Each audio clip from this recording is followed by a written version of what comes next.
¿Qué tal? Buenas tardes. Esto es Diálogo y Debate. En este espacio tenemos la firme convicción de que crear comunidad es dialogar. Dialogar en un espacio de libertad. México, nuestro estado, tiene muchos problemas.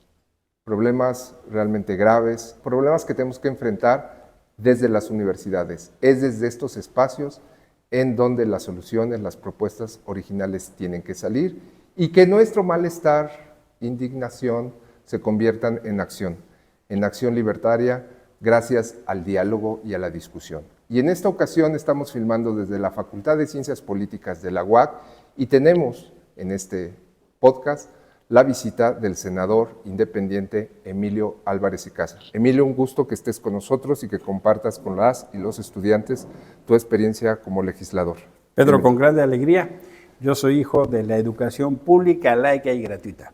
Y me encanta estar en la UAC. No, te agradecemos mucho. La dinámica, como tú sabes, en un podcast tiene que ser ágil. Sí. Son algunas preguntas, después haremos una dinámica y luego tendremos la conversación con los estudiantes.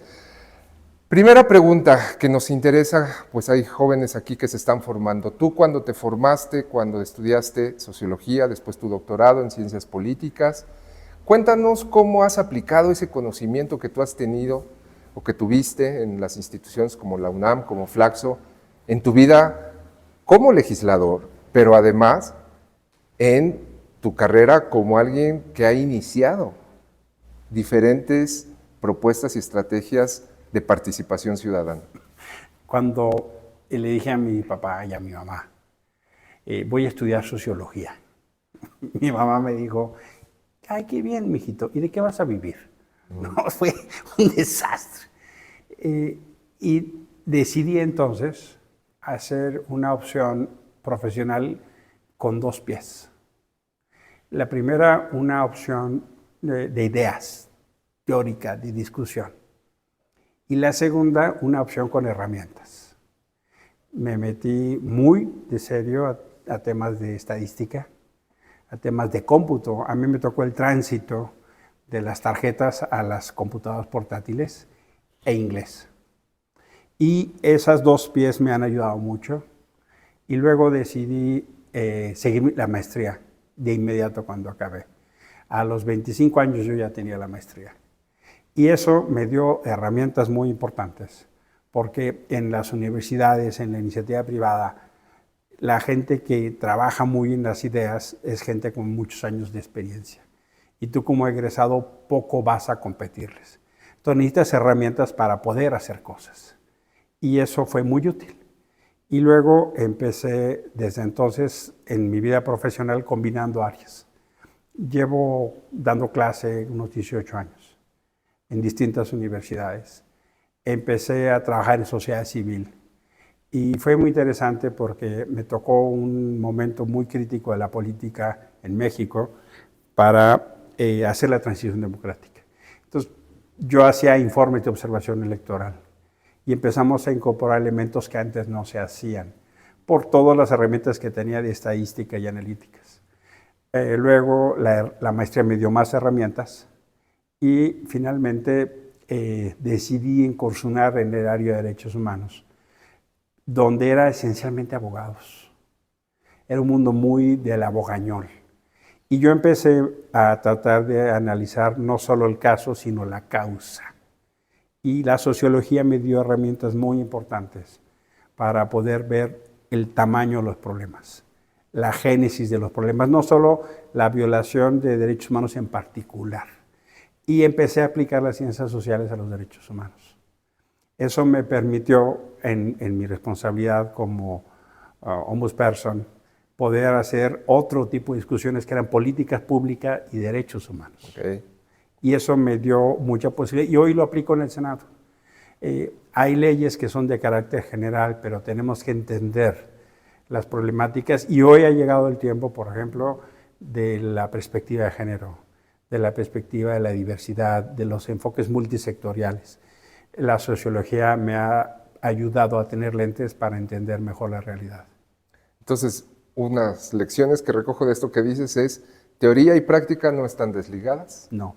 La realidad siempre interpela para ir a estudiar cosas que uno puede aplicar en el futuro y la otra la realidad política que te tocó a ti vivir, ¿no? Durante estas épocas y a partir de la transición, la alternancia y ahora ya régimen híbrido. Sí. Emilio, esto es algo que hemos discutido en las clases. ¿Cómo se puede impulsar la participación ciudadana, respetar los derechos humanos en un régimen que ya empieza a tener rasgos de autoritarismo? En un régimen, lo que han catalogado en algunos índices, como híbrido, ya no una democracia débil. Fíjate que un dilema para quien estudia ciencias sociales es cómo los problemas se convierten en problemas sociales y cómo te aproximas de tus herramientas teóricas para comprender la realidad. Y justo eso nos permite analizar con el terreno de las ideas, con el terreno del debate y del diálogo, lo que sucede en este gobierno. Más allá de creencias, tú puedes creer, ¿no? Yo puedo creer en la Virgen de Guadalupe, o puedo casi creer en el Cruz Azul, ¿no? Yo le voy al Cruz Azul aunque gane, ¿no? O en los gallos. Los gallos, ¿no? Pero es casi el terreno de las creencias, ¿no? Pero cuando te vas al terreno de las evidencias y cuando te vas al terreno de discutir la política pública por lo que sucede, no por lo que crees que sucede, y aplicas el mismo criterio a este gobierno que a los pasados, por lo menos en materia de derechos humanos, que es mi campo, sí te encuentras con situaciones muy críticas. El tema de la migración es un ejemplo. Okay. Estamos viendo el peor momento de la política pública en materia de migración. México abandonó el paradigma de la solidaridad para abrazar el paradigma de la seguridad. Y eso implica la securitización de la seguridad, el uso del Ejército y la Guardia Nacional, por ponerte un ejemplo. Lo que pasó en la muerte de los migrantes en Ciudad Juárez es un ejemplo de decisiones que se tomaron para que eso sucediera. No solo porque alguien no abrió la puerta. Hubo una serie de hechos anteriores, incluidos que México detenga a los migrantes para que no lleguen a Estados Unidos.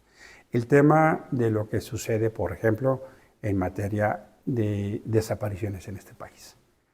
Hoy tenemos un dilema donde quieren desaparecer a los desaparecidos, ¿no? O sea, tenemos el fenómeno del presente, no del pasado. Esta es la administración con más personas desaparecidas en la historia. Como eso le incomoda al gobierno, entonces quiere cambiar la historia. Y el fenómeno sigue, mismo acá en Querétaro, como así que la Fiscalía se le fue encima a agentes de la Fiscalía, a madres buscadoras. Con eso te quiero evidenciar que no solo es un tema del presidente, también es en los estados.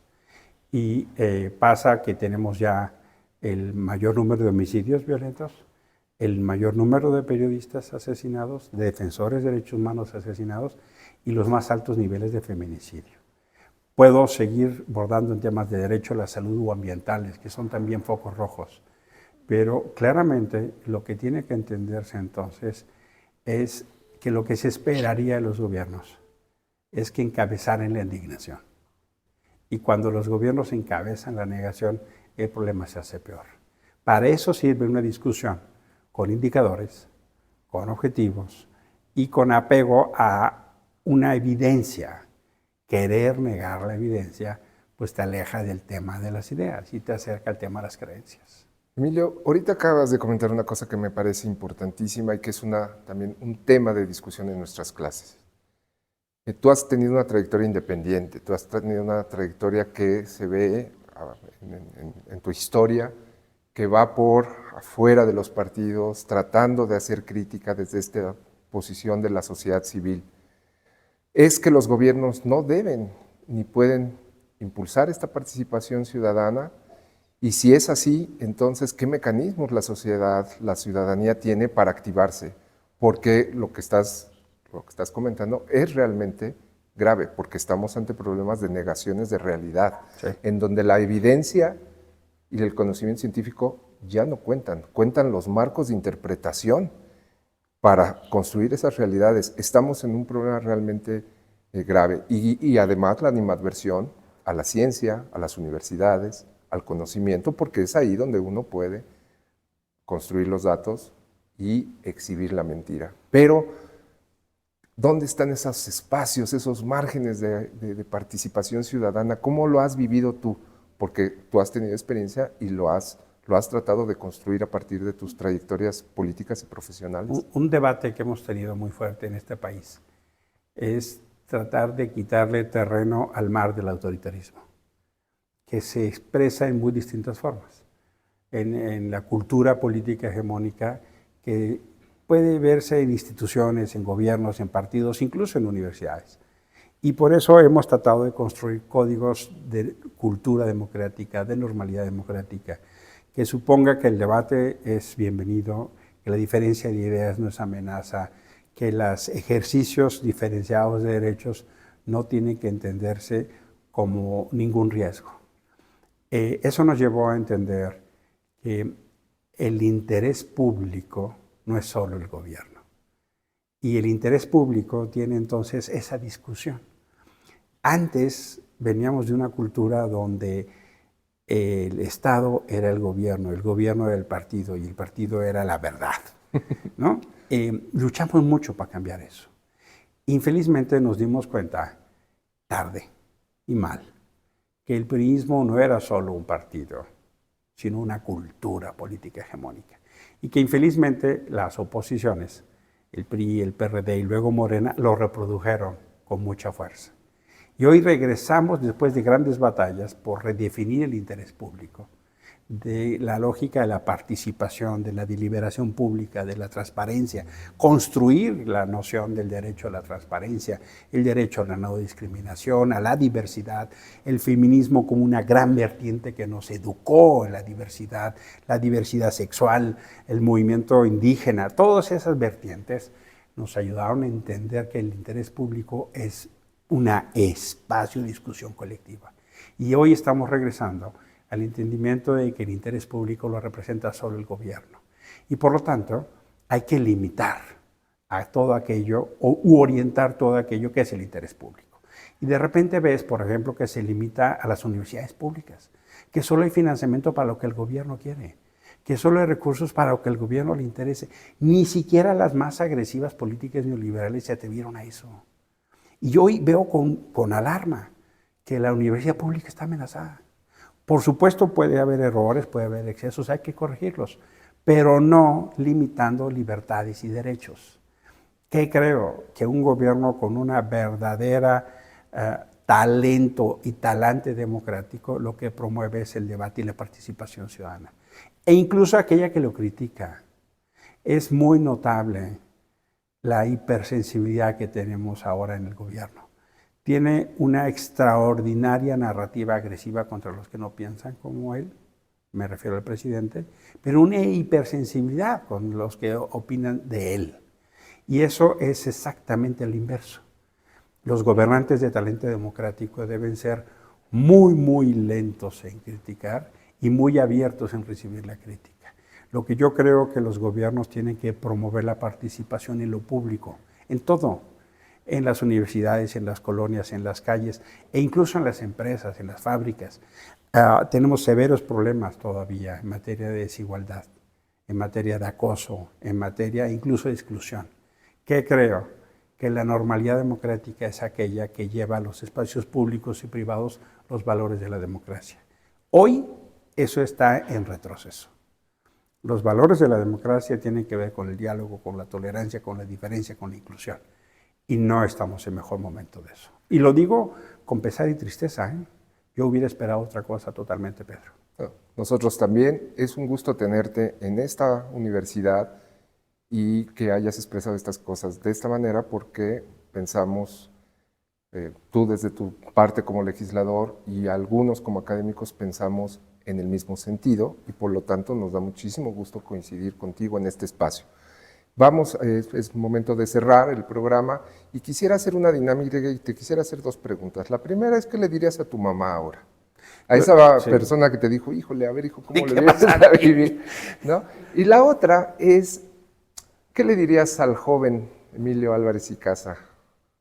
Tú como ya un legislador independiente con esta experiencia, ¿en dónde puede él equivocarse, en dónde él tuvo razón? Yo le diría a mi mamá, te preocupaste de más.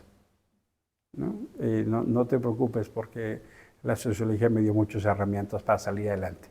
Padres y madres se preocupan de sus hijos, de qué van a vivir. Y yo sí te puedo decir que la sociología me dio herramientas para la vida, no solo para el trabajo, para la vida. Yo pienso que los sociólogos, las sociólogas, le tenemos una ventaja con respecto a muchas disciplinas, porque nos ayuda a entender dónde estamos parados. Hay gente que no entiende dónde está parada. Esa es nuestra gran ventaja.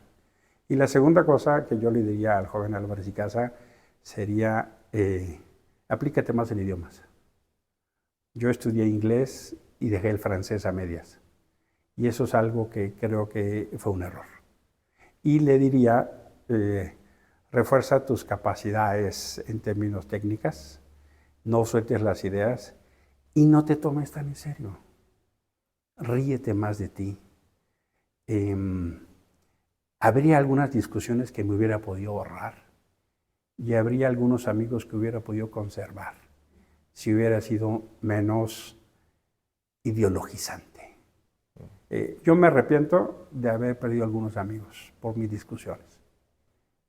Cuando estaba en la universidad, a veces los dogmas se abrazan como verdades únicas y he descubierto que hay muchas verdades. Pues este es tu espacio, eres un amigo de la UAC y te esperamos. Mi privilegio. Gracias, Pedro. Muchas gracias. Gracias, esto es Educación y Debate, Diálogo y Debate, y esperamos que nos escriban, que nos sugieran temas y véanos en nuestras principales redes sociales y en nuestro correo que aquí aparece. Gracias a todas y todos por hacer esto posible. Gracias.